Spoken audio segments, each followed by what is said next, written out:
Good morning, good morning, good morning, good morning, good wonderful, powerful, faith filled Friday.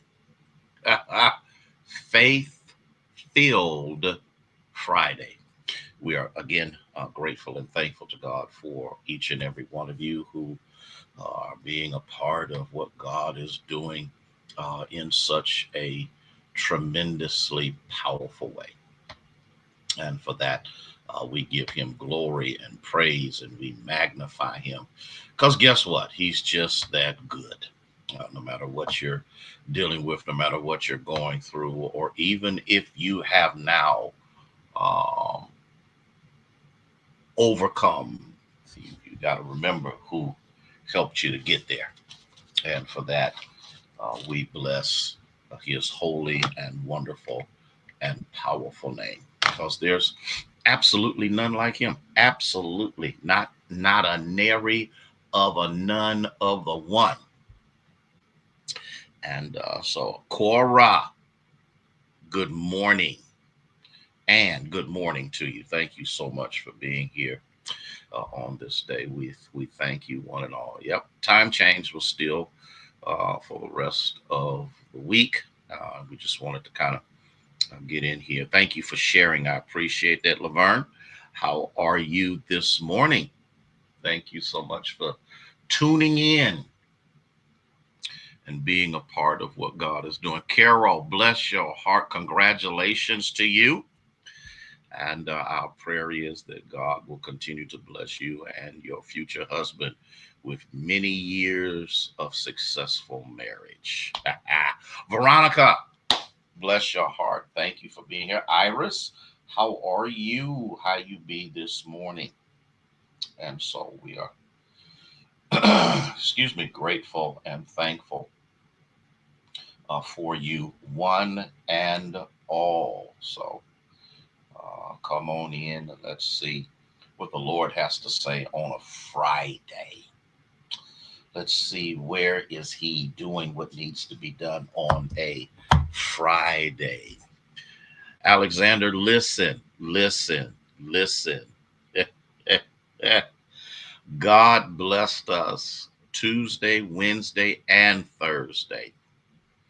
God performed what only He can do when the people of God have a mind of God, to search after God, to believe that God is able to do above and beyond all we ask or think. I'm telling you, my friend.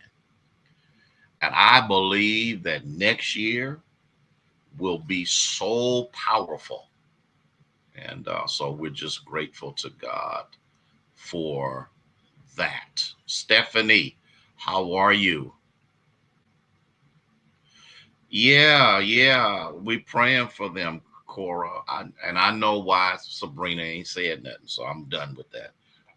But we just want to continue to pray for the family so we understand the circumstances and situations that are there. And so for that, we give God glory. We're going to definitely pray for her, Minister Sarah. Thank you so much for being here. Laverne, I'm gonna be looking for you Sunday. Sunday, Sunday. Okay. Cora, it was a a a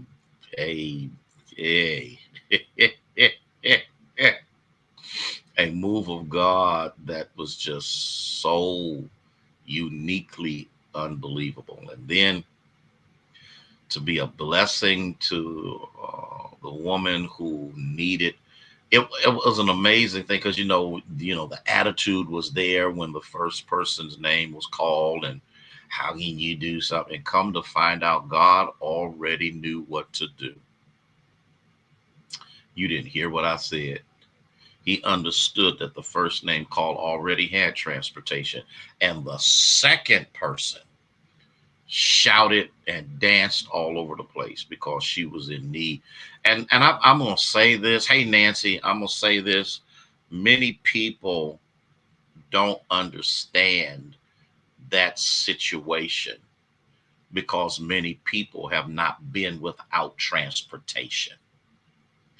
And Timothy, when I tell you, um, I've been there when I've had to walk to work in my younger days, Deborah. Um, I let a person use my car. They came back to the house, knocked on the door. There was no car, and um, I couldn't afford another car. And so I know what it's like to not have transportation. I know what it's like to have to walk to work, and had to do it for a while because all of these other people that had been riding in my car, okay, that had been using my car, none of them provided nothing for me. So here's what I have to say. I'm shouting and giving God glory, okay, for what God did. The first person's name already had a car. The second person, she was the one who was in need, okay? And so thank you so much, Janice, for letting us know that all is well. Andrea, Elder Carter. And so God knows how to meet needs, even when sometimes people don't understand how God works. Okay. So if you've never been there, you don't know what that feels like. You have no clue what that's like. But if you've been there, and whatever the car is, and it looked like it was in great condition. Matter of fact, she had me lay hands and pray on over the car last night, and we believed God. And then for the young lady at the dealership that was willing, Barbara, to give a car away.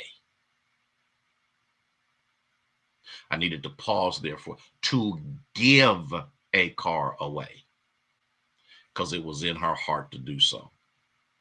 I see. I just need to see people have no clue what it's like to be without, and so they get attitudinal and whatever because they've always had transportation.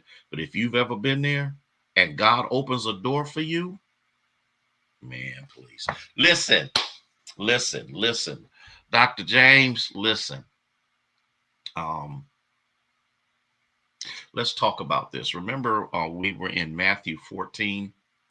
And in Matthew 14, the disciples were on the Sea of Galilee, and as they were there, they got in the midst of a horrific storm, and Jesus comes out on the water, and as he does so, um, the storm doesn't stop. The storm continues to rage, and in the midst of the raging storm, they were afraid that they were going to die.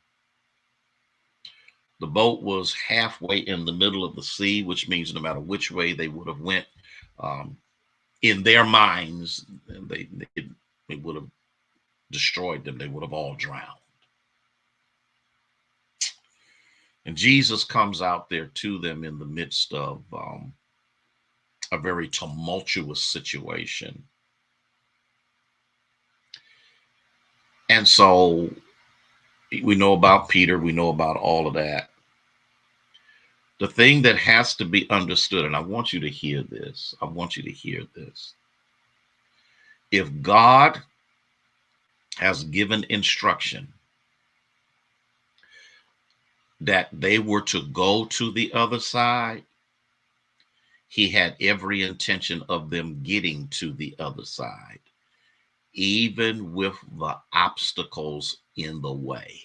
Ooh, ooh, God was still with them, just like God is still with you. When you're in a trial or a situation that seems hopeless, never ever think that God is absent or his purpose for your life will not come to pass. Delay is not deny. He's always been with you. He cannot not be with you. Woo! Okay, y'all, okay. I'm gonna calm down. Okay, he has a reason for the storms that he's allowed to happen in your life, even if you orchestrated them. All things work together for good to them that love God and are the called according to his purpose. All things work together for good. Guess what? He has a reason, and I'm gonna tell you right now, be totally honest and transparent. I don't always like it. I don't always embrace it. I don't always I just don't. But it doesn't matter what I do or don't. Okay.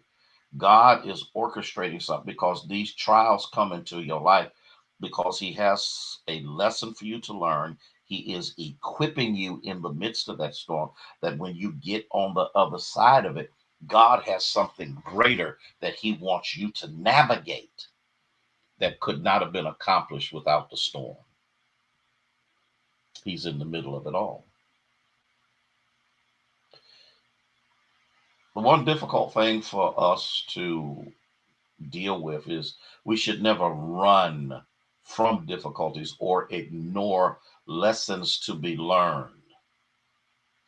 Believe me, I understand that these lessons are not pleasant, they don't make you happy.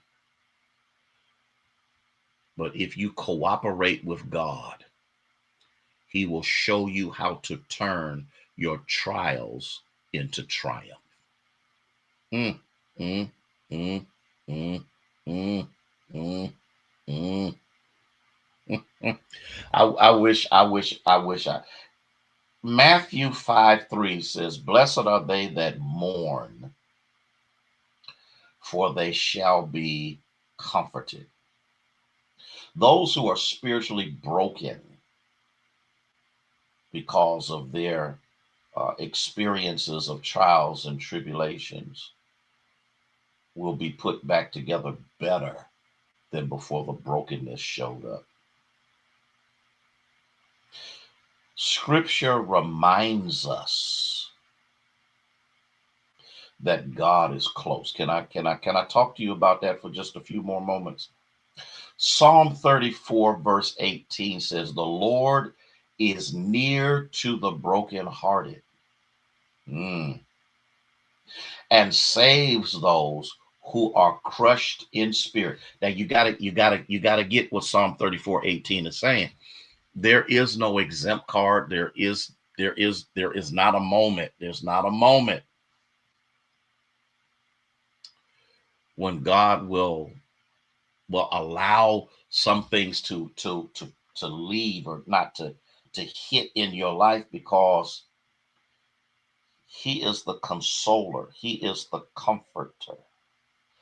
And if you're not in a in an uncomfortable situation, you will never know the power of His comfort. Oh, I wish I had three people that caught what I just said, because everybody, this week I had some very, and it ain't got nothing to do with the revival or anything like that, some very tumultuous moments that happened in my life, and I had to make sure that I kept the perspective correct and not allow old ways to begin to develop and rise up in the midst of what God was trying to teach me.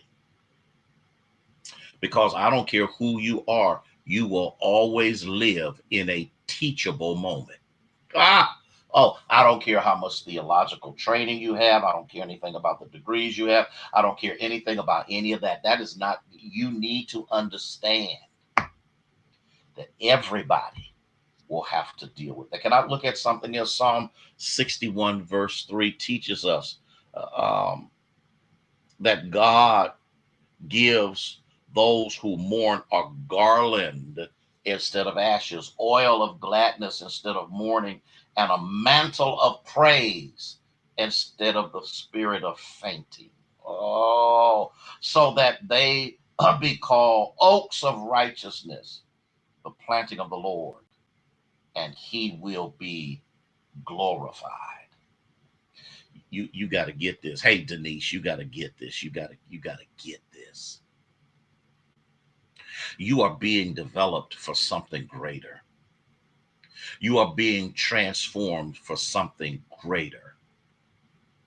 You are being metamorphosized from where you are to what God has preordained for you to be.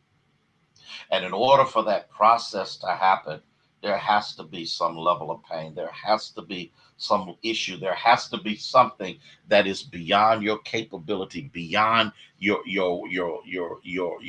understanding, because it forces us to trust God because there's no one else we can trust.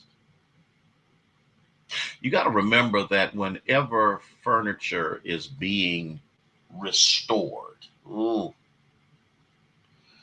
the old veneer and the old polish has to be stripped away. The scratches and the nicks have to be filled in. All of this needs to take place before the new stain coat can be put on it. And here's the thing: once you, hey Rosabelle, how are you? Once you go through the stripping process, once you go through the process of the nicks and the scratches and the dents being filled and taken care of, Jaleesa, then God can administer a new veneer. Ah, and here's what happens.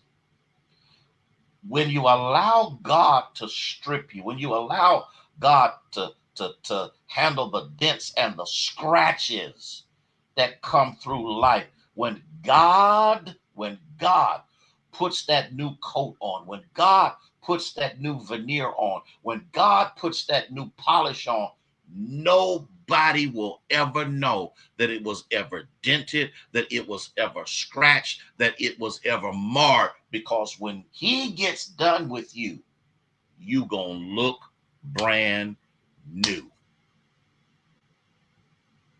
That's why we use the phrase, I don't look like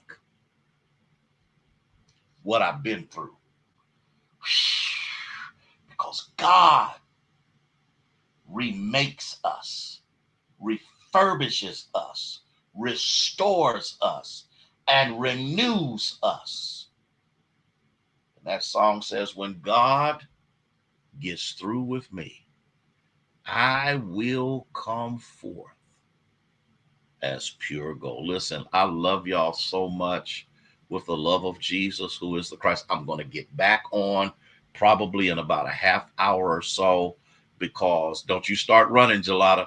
I need to do some thank yous for what has taken place over the past 3 days. I'm getting emotional. Um,